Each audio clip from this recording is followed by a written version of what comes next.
Hi, and welcome back to another one of our Top 10 video question series. I'm Peter Royster with the Royster Real Estate Group, and today we're doing information about roofing, and we're glad to have Dustin Cadwell with All Pro Roofing with us, so appreciate you coming out. So we'll jump right into it. So number one on our questions is, what are typical signs you may need a new roof? So a lot of times when we get called out is because people are, physically missing shingles, or they've been up on the roof at some point and they've noticed they have a lot of granular loss in their gutters. Okay. It could be anything from that to they get a very glossy look. It's called spider webbing, where all your granulars come off, you're down to the fiberglass mat, and it just looks as slick as ice up there. Really pretty serious, because now you're down to the end of this thing. Yeah, that's heavy deterioration for sure. And maybe some leaks or something else might get involved, and you don't want that to happen. So absolutely. So somebody is buying or selling a home, and roof seems fine, but the inspector disagrees. What's next? So inspectors are great because they're typically very thorough, and I would say often err to the cautious side. Sure. So it's not a bad thing to get an opinion from a qualified roofer or roofing company. And a lot of times they can alleviate some of those concerns that the inspector may have. And if you do have a legitimate issue, then they can make recommendations for repair or replacement at that point. Yeah, and like I say, what we always say is the inspector is very good general knowledge stuff, and they do a lot of, everything around the house. Yeah. But when we come to a particular situation where there's a concern, I want to go to the person that does it every day, that has the best knowledge and stuff like that. And, a lot of times inspectors aren't physically going on the roof. They're doing it with binoculars or something else, and y'all are physically going to look up there and, just a better qualification from that standpoint. So absolutely. So if a new roof is needed, how does a buyer, seller, whoever know whether or not the insurance should pay for it? So a lot of times what insurance will cover is if you have wind damage or if you have hail damage. Okay. And typically you'll know if you have either one of those because you'll have 10 or 15 roofers knocking on your door for the next 10 days. Yeah, very true. So you just get a roofer to come out, somebody you trust, somebody who's qualified, somebody with good reviews online, and have them do an inspection for you to figure out if you have enough damage for an insurance company to cover your loss. And y'all know what to look for, which is the other big key. Correct. So if it was hail that just came through, y'all know what to look for that part, and you're not just only going to look for that, but again, you'll do this all the time, so it makes sense. So, absolutely. So do shingles have warranty, and what is generally covered from that warranty? Manufacturer's defects are going to be covered, streak and algae warranties, and even to the tune of they have extended warranties that are available to people who are qualified contractors for that manufacturer, certified contractors. Yeah, okay. And so why doesn't, a shingle roof generally last the length of, the warranty that it may say the shingle has? What's that concept? So a lot of the testing that's done, or all of the testing that's done, is done in, simulated laboratory conditions. Okay. So where the same shingle you put on in Houston may not endure the same damage that a roof in Florida does, New Mexico, Montana, California. Yeah. And in Houston, we have such a wide variety of weather. It's hot, it's cold, it's rainy. We have hurricanes, we have hail, we have everything come through every single year. So we definitely get the heavier end of damage in Houston, and that does affect the longevity of the shingles. And I would have to think the heat we get is, sorry to say, but hell on these roofs. Brutal. I mean, because most of them are dark in color and, just all that kind of stuff. So there's a lot of absorption. So I would think that'd be fun. So, so what roof material generally lasts the longest that's out there?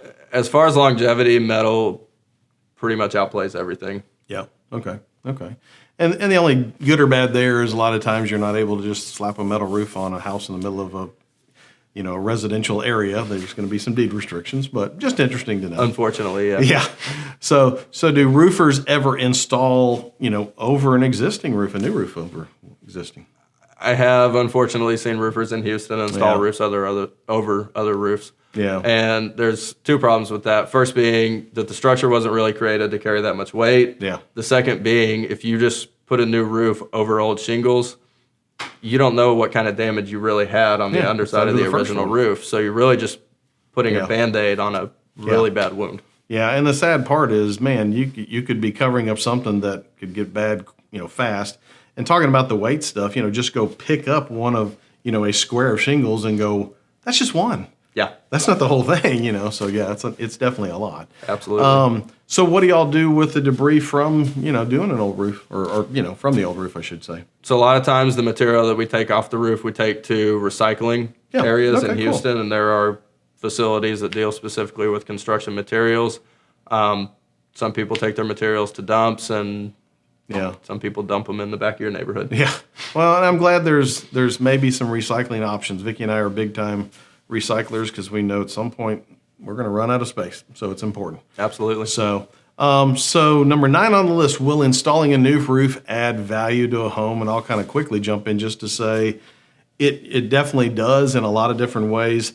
But it's not like if I paid a certain amount for a home, for the roof, we just add that amount to the home value. It doesn't work that way, but a lot of good reasons. It definitely adds curb appeal. Yeah. And the biggest item that we run into, we get a lot of phone calls from realtors, is, you know, we need to know what's going on with the roof. So if you're going to market and you have a new roof on your house, I think it definitely adds a competitive advantage because it's a big ticket item that the buyers don't have to be concerned about for a handful of years. I mean, it's one of the 2 biggest things. It's roofs or ACs, generally speaking. That's the piece. And for us, you know, we just bought not that long ago, and it was nice to have knowledge that we had a roof that was only a year and a half old. Yeah, absolutely. So, you know, everybody, generally speaking, is going to budget for things over time, but at least it's not on the immediate list. Yeah, there we go.